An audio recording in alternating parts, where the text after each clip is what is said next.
안녕하세요. 따뜻한 손 분이 목사의 10분 묵상평지를 함께 하게 되었습니다.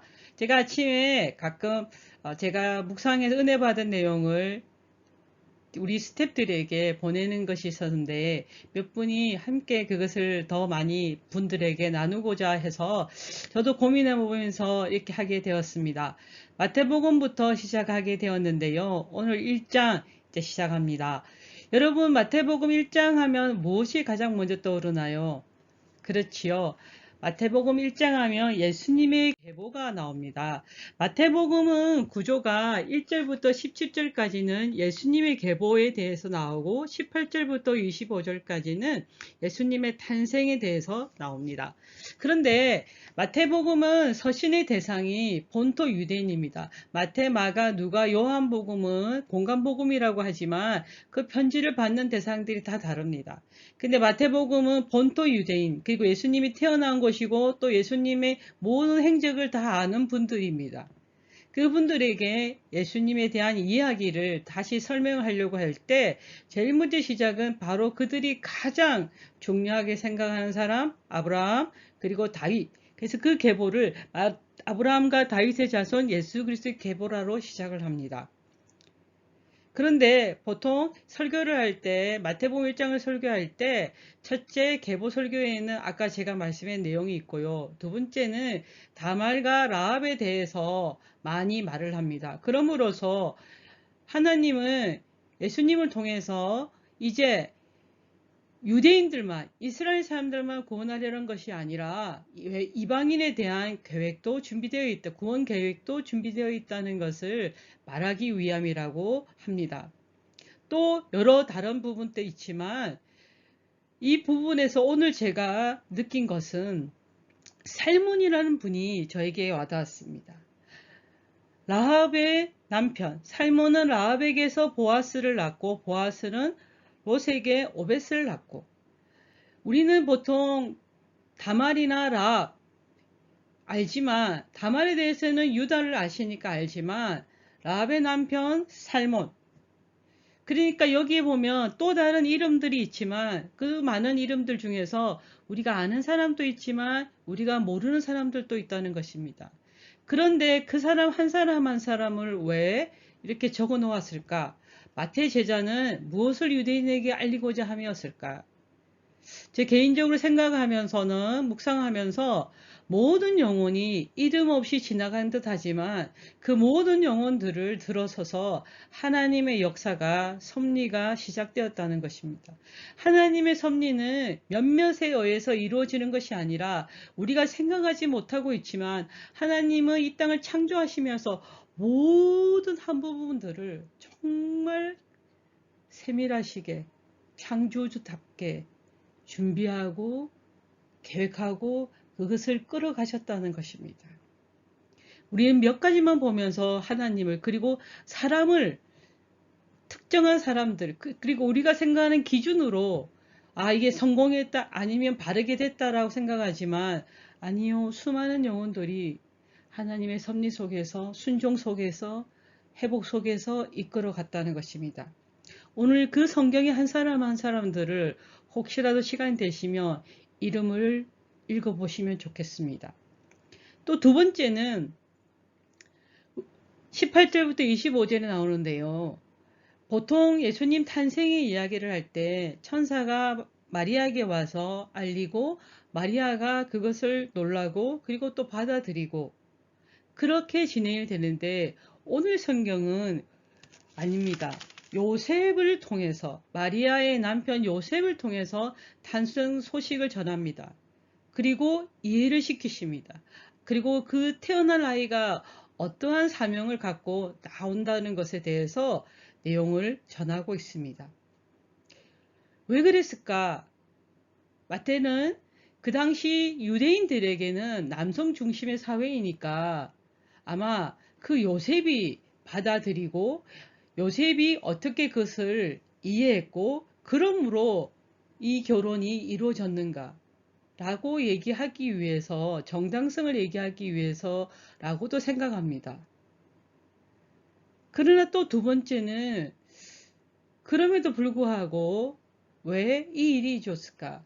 그런데 성경을 읽으면서 저는 하나님께서 이 요셉에게 그냥 나을 것이다, 그리고 너는 순종하라가 아니라 정말 그 놀라운 그 일이지 않습니까? 결혼하고 만나야 될 여인이 결혼도 자기하고 성관계도 하지도 않았는데 아이가 나온다?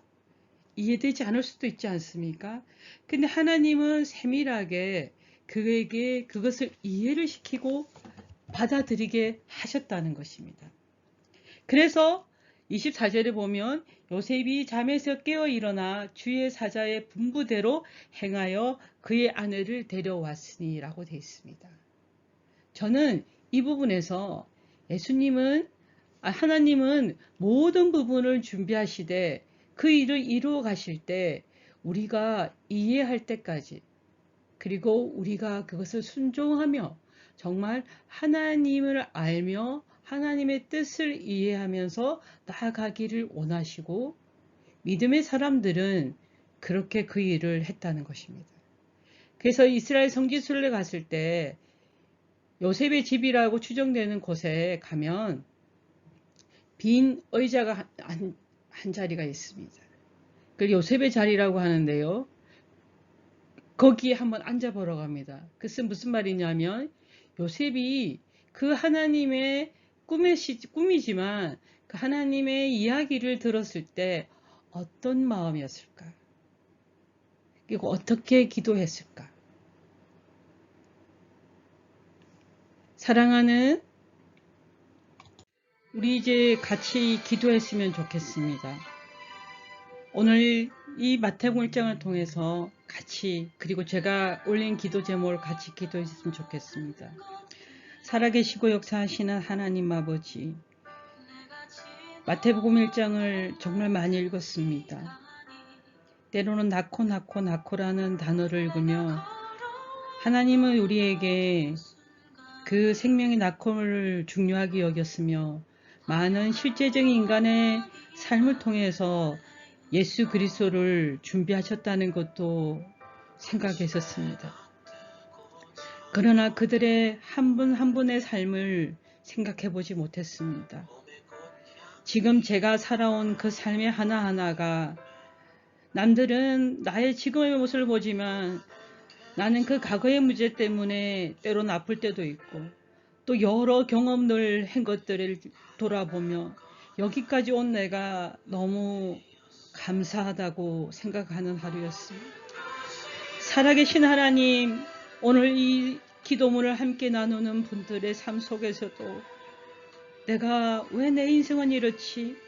그리고 나는 왜 남들보다 겉으로는 그렇게 믿음으로 기쁘게 살아간다고 보이지만 나는 왜 이 한 걸음 한 걸음들이 이렇게 어려울까? 하나님의 섭리를 알지만 하나님 왜 그렇죠? 라고 생각하는 분들이 있을 때 하나님 그분들에게 정말 너의 그 삶이 하나도 헛됨이 없다는 것을, 나의 삶이 하나도 헛됨이 없다는 것을 하나님 그것을 깨닫는 시간이 되기를 원하며, 지금 이 뜨거운 때앞에 오늘 비가 온다고 했는데 비가 오지 않고 햇빛이 비쳐서 너무 감사합니다. 그들이 지금 갈 곳이 없다고 했는데 너무 햇빛이 있어 감사하지만 정말 그 햇빛에 또 그들이 갈 곳이 없고 또 그 더위 속에 지금 하루를 이겨내지 못해서 술을 드시는 분들이 부산역에 점점 늘어나고 있습니다. 왜 나 옛날에 이랬어요. 나 이렇게 열심히 일했어요. 근데 이젠 희망이 없어요 라고 말을 하는 그분들에게 당신의 그 하나님이 나에게 지금 무엇을 해줄 수 있나요? 라고 말하는 그들에게 하나님 아버지, 오늘 하나님의 그 섭리를 알게 하시고 깨닫게 하시고 느끼게 되는 과정까지 우리를 사용하여 주시기를 원합니다. 임마누엘 하나님, 함께 하신 하나님을 그분들에게 전하기를 원합니다. 하나님 아버지, 예수 그리스도, 예수 죄에서 구원하신 예수, 이 땅에 우리의 정말 칠흑 같은 죄를, 죽음의 그 어둠을 이겨내게 하신 예수, 오늘 그 예수님을, 그분이 오셨습니다.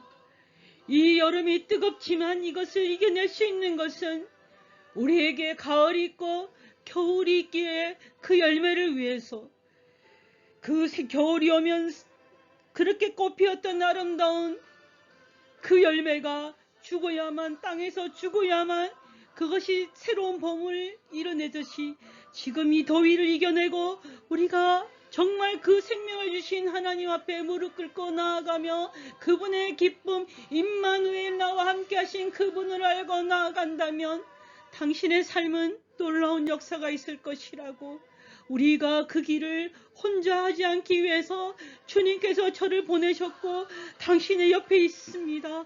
함께 하기를 원합니다. 당신 또 이겨냅시다 라고 할 수 있는 그 하루, 마태복음 1장을 통해서 그 하루가 되는 기쁨을 주신 이 땅에 낮고 낮은 자를 위해서 오신 나사렛 예수의 이름으로 기도드렸습니다.